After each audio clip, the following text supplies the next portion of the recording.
Hello class 7, good morning to you all. This is Tarun Kumar Srivastava from St. Thomas International School Gopalganj online study portal. I welcome all of you here.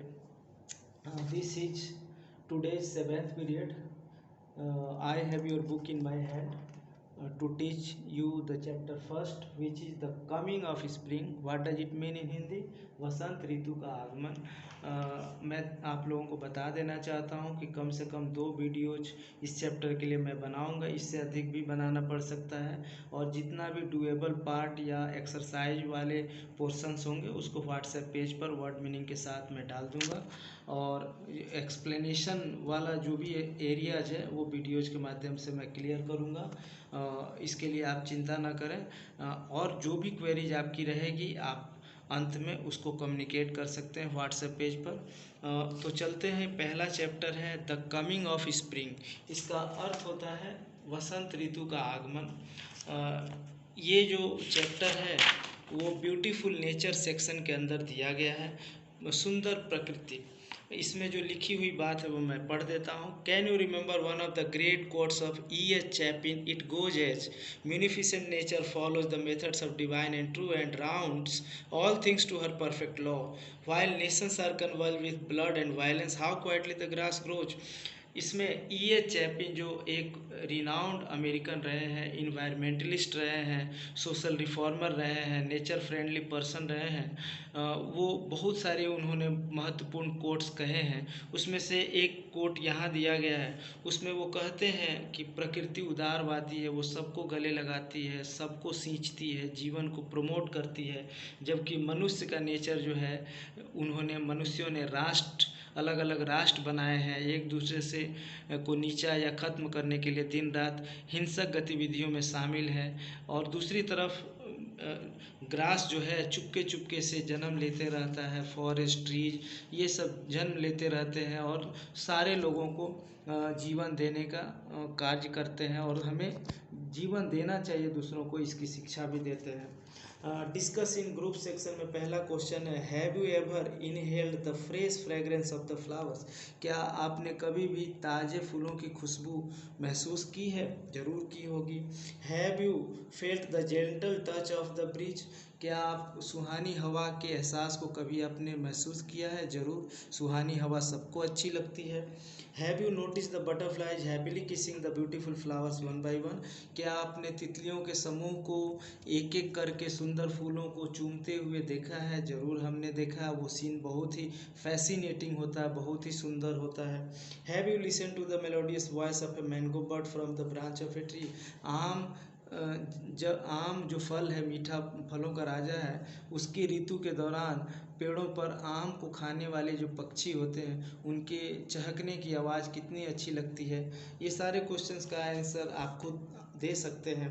इसके नीचे section में लिखा है, according to John Lubbock, all those who love nature she loves in return and will richly reward, not perhaps with the good things as they are commonly called, but with the best things of this world, not with money and titles, horses and carriage, but with bright and happy thoughts, contentment and peace of mind. एक और personality रहे हैं John लबक। वो कहते हैं कि जो भी लोग प्रकृति को प्यार करते हैं, प्रकृति भी उन्हें बदले में बहुत कुछ लौटाती है। पैसे और पदवी के द्वारा नहीं, बल्कि मन की शांति, प्रसिद्धि और इत्मीनान की ज़िंदगी के साथ, खुशहाली के साथ प्रकृति उनकी वापस सेवा करती है, उनकी इच्छाओं की पूर्ति करती है। Coming to the chapter, we have a box given with in front of us. The first line in the box says, how many seasons are there in a year? एक साल में कितनी ऋतुएं होती है? Mainly there are 3 seasons in India, which are summer, winter and rainy. The correct order of the seasons are summer, rainy and winter, but in reality there are 6 seasons in all. The first one is spring season, basant ritu. The second one is summer season, grishma ritu. The third one is monsoon season, varsha ritu. Fourth one is autumn season. Fifth one is hemant season, and the last one is sisir ritu, which is the king of all the seasons, सारी ऋतुओं का राजा कौन है? Obviously we know the answer, it is the spring season. बसंत ऋतु को ऋतुओं का राजा कहते हैं। परहैप्स द स्प्रिंग, इसमें आंसर भी दिया हुआ है, शायद स्प्रिंग को ही कहते हैं। डोंट यू एग्री, आप सहमत तो है ना? Spring is the best season of the year, साल का सबसे बढ़िया ऋतु स्प्रिंग होता है। The nature looks beautiful during this season, इस ऋतु के दौरान प्रकृति बहुत सुंदर दिखती है। In this poem, the poet describes how the arrival of spring makes the world happy and cheerful. इस पोएम में पोएट बताते हैं कि स्प्रिंग के आते ही पूरी दुनिया खुशनुमा हो जाती है, सबके विचार बहुत मनमोहक हो जाते हैं, सबकी फीलिंग्स अच्छी हो जाती है, सारे लोग खुशी ही खुशी महसूस करते हैं। अब हम लोग इस पोएम को पढ़ने चलते हैं। Our poem consists of 4 stanzas. I think the poem consists of only 3 stanzas of 4 lines each, and in the last there is two combination of 2 lines given. This poem has a certain rhyme scheme. What is it? It is A B B. हम लोग किसी poem का rhyme scheme कैसे तय करते हैं? पहले line के आखिर में शब्द है हेयर, दूसरे लाइन के आखिरी में शब्द है चीयर। ये पहला लाइन का आखिरी शब्द दूसरे लाइन के आखिरी शब्द से राइम करता है, इसलिए ए हुआ। तीसरे लाइन के आखिरी शब्द में है डैफोडिल्स, और चौथी पंक्ति के आखिरी शब्द है सिल्स, जो डैफोडिल से राइम करता है, इसलिए हमारा राइमिंग स्कीम इस पोएम के लिए क्या हुआ? A. अब मैं इस पोएम को पढ़ाता हूँ। The first stanza says, how do I know that spring is here, मैं कैसे जानूँ कि बसंत ऋतु आ गया है?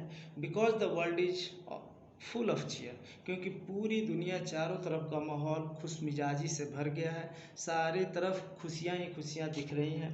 The crocuses and daffodils peep out from all the window sills, खिड़कियों के नीचे जो गमले रखे जाते हैं, जो छज्जा रखा जाता है, उस पर से क्रोकसेज और डैफोडिल्स जो सुंदर फूल हैं वो झांक रहे हैं, बाहर निकल रहे हैं। मीन्स स्प्रिंग सीजन में ही फूल खिलने का सीजन होता है। तो पहला स्टांजा हमें बताता है कि अगर स्प्रिंग सीजन को देखना है, समझना है, तो अगर फूल खिले हुए चारों तरफ दिख रहे हैं तो आप समझ सकते हैं कि स्प्रिंग सीजन चल रहा होगा। In the second stanza, the grass is getting soft and green, the garden makes a pretty scene.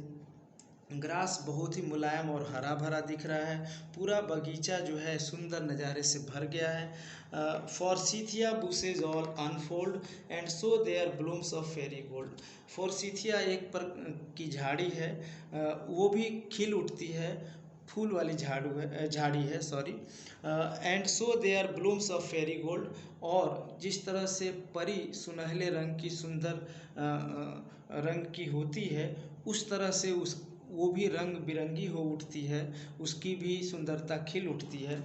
तो सेकंड स्टांजा भी बता रहा है कि स्प्रिंग सीजन होने का यही मतलब है कि पूरा बगीचा ही उसका ही नज़ारा सुंदर हो जाता है, आकर्षक हो जाता है, प्रकृति में रंग घुल जाता है, मन मोह लेने वाली छटा सामने दिखने लगती है।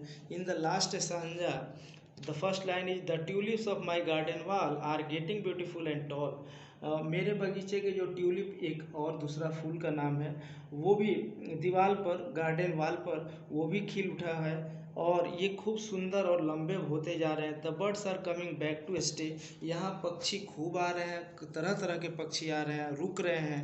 And serenade us every day, और यहाँ खूब मनमोहक रंग सुंदर कानों को शांति देने वाले गीत और संगीत सुना रहे हैं।